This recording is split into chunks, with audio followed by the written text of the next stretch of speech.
Everyone, welcome back again. In this class, we will learn how to work with text and CSS.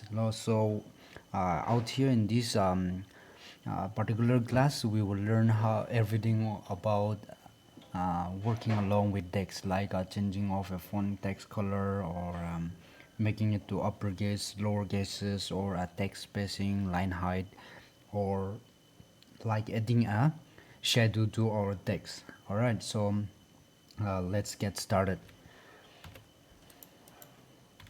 Okay, so CSS text color. First thing, we will learn how to add a text color. So the color property is used to set the color of the text. So we can use the property name color. All right, so the default text color for a page is defined in the body selector. The color is specified by this thing. So we have learned this one in our previous classes on how to use different color schemes in CSS. So you can use any of the schemes to add a color to a text. All right, so let us see how to add a text color using CSS. So in this example, we have one heading 1 written as CSS text color, and then we have customized that using CSS. So for our example, we have given a body background. So we have a body background color orange. So we have learned this one in our previous classes, how to add a background color or how to add background image. So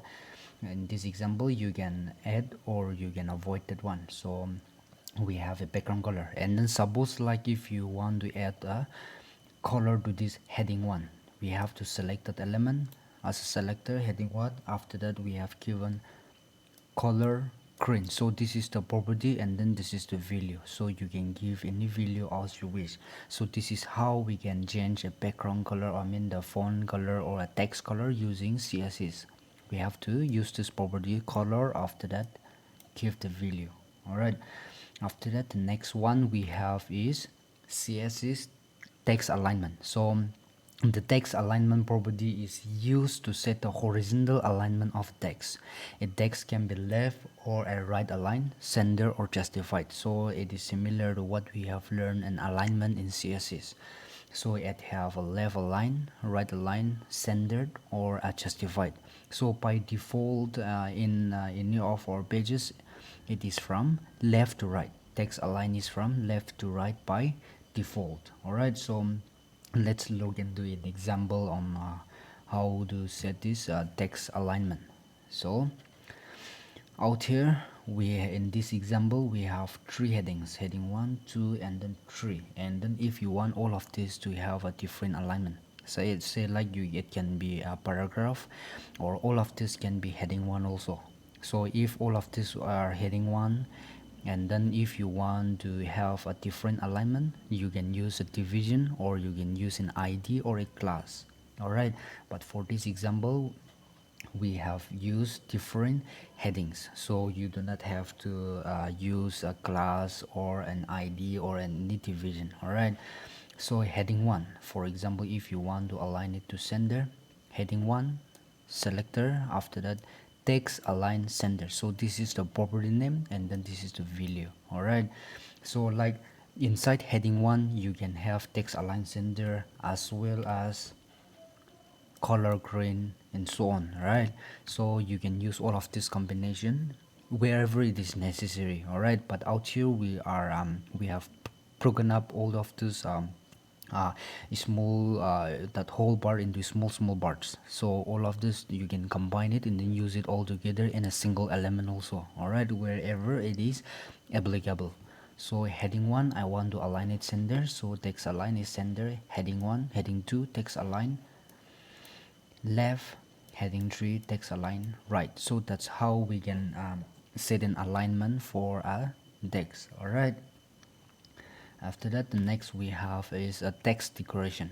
So text decoration property, right? This property text decoration, this is used to set or remove a text decoration from the text. So the value text decoration none is often used to remove underline from a links.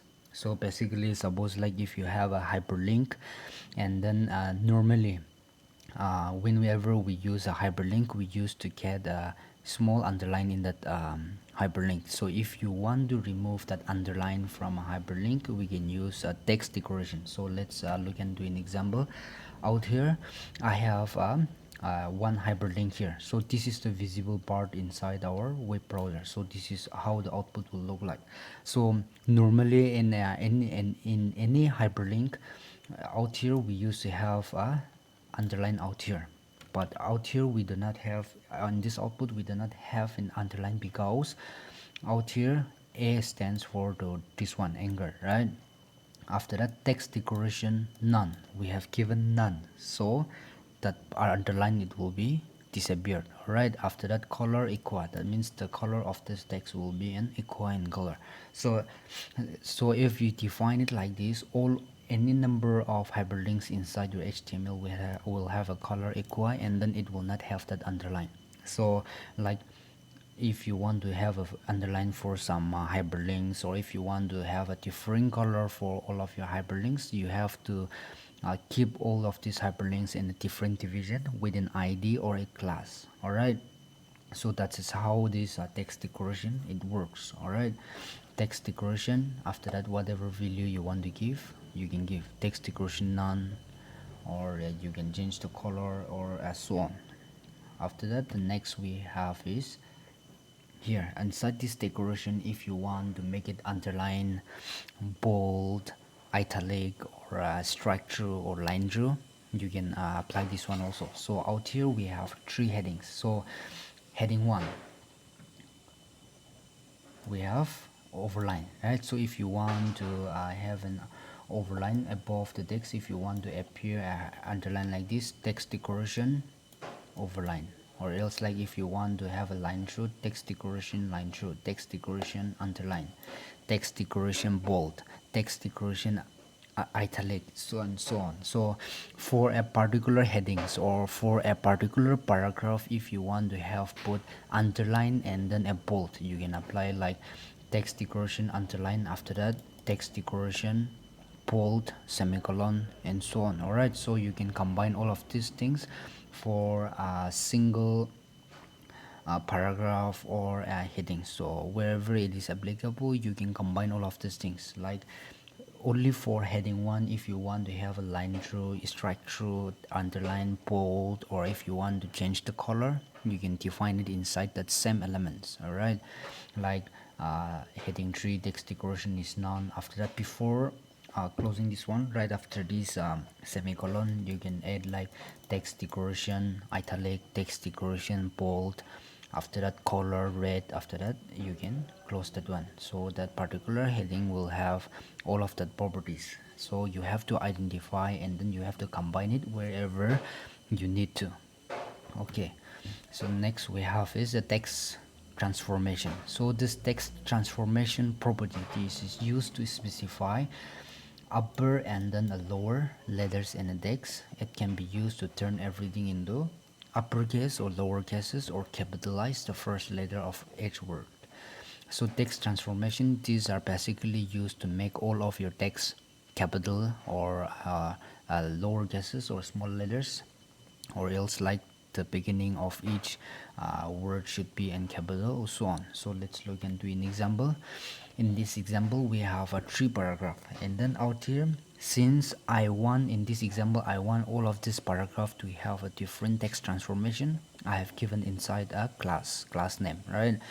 So this does not mean that the class name should be uppercase, lowercase, or capitalized. Okay, you can give any class name as you wish, but try to make a relevant class name, so that it will not you will not get confused whenever the page is too large, or whenever the designing becomes too big. All right, so out here the first paragraph, this is in uppercase, so I want all of that to be in uppercase. All right, so while designing on CSS, since I am using a class, element name, right, paragraph, after that dot uppercase, that is the class name.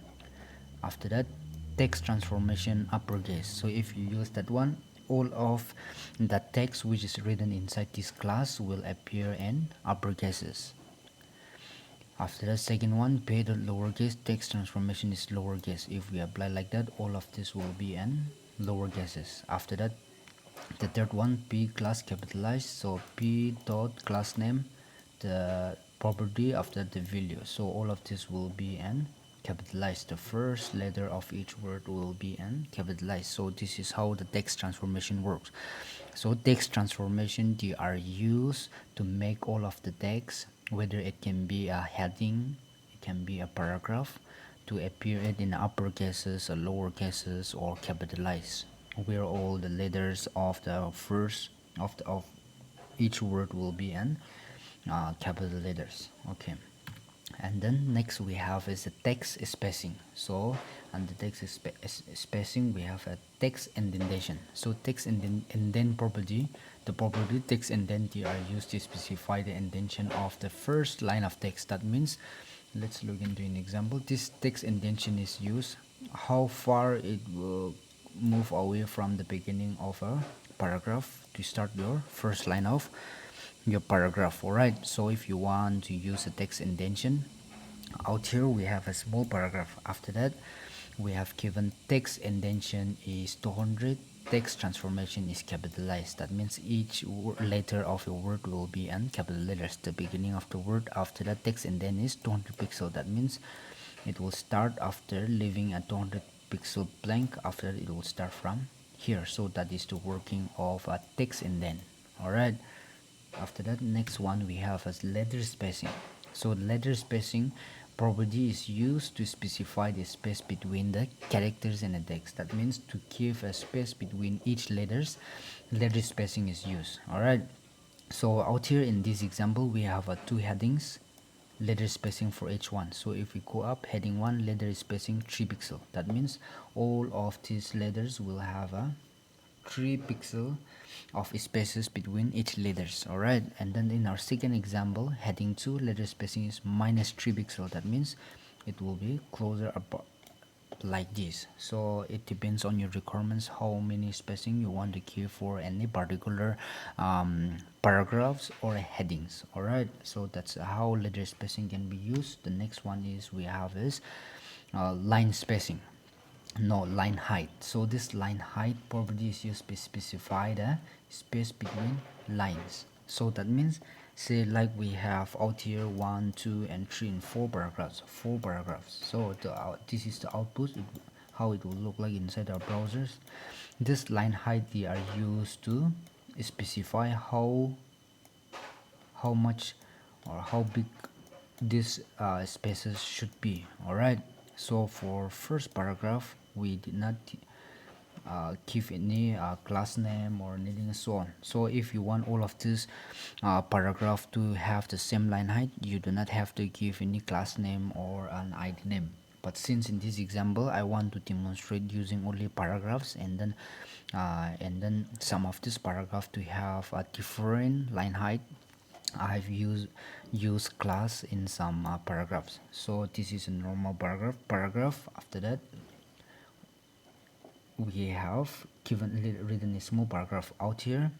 We have given this one paragraph class is small, so out here p dot small, that means it will get effect only this paragraph. All right, so line height we have given 0.8, that means it will appear 0.8 away from this first paragraph. All right, after that the last one, class b dot big, after we have given line height as 5, so it will have a 5 pixel. All right, that means this particular paragraph will appear 5 pixel away from this paragraph. That means the spacing between them will have a 5 pixel. All right, so this is how we can use a line height. It can be in a paragraph or in a different headings. All right, line height. And then next we have is a word spacing. So this word spacing property, this is used to specify the space between the words index. That means how much space you want to leave for different words. You can use this word spacing. All right, so in this example, word for the heading 1, word spacing is 10 pixel. That means each word will have a 10 pixel.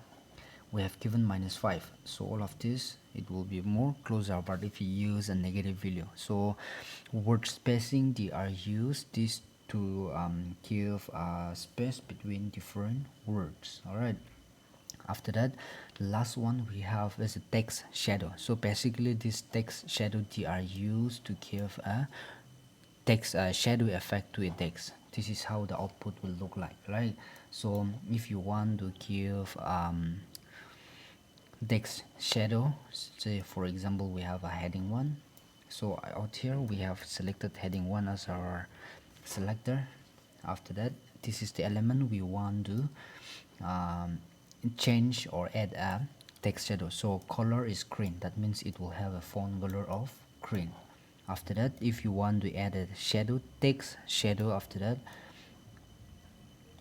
this one will be horizontal, vertical shadow, right? Horizontal shadow, vertical shadow. After that, this one is the thickness or how big your shadow will spread. All right, after that we have given red, so it will have a red color of shadow. So as we increase the value of this one, the shadow will be spreaded more farther apart. All right, so that is how we can work around with text shadow. So that is the end of our text, how to customize different text effect inside our pages using CSS. So that's all. Thank you so much. In the next class.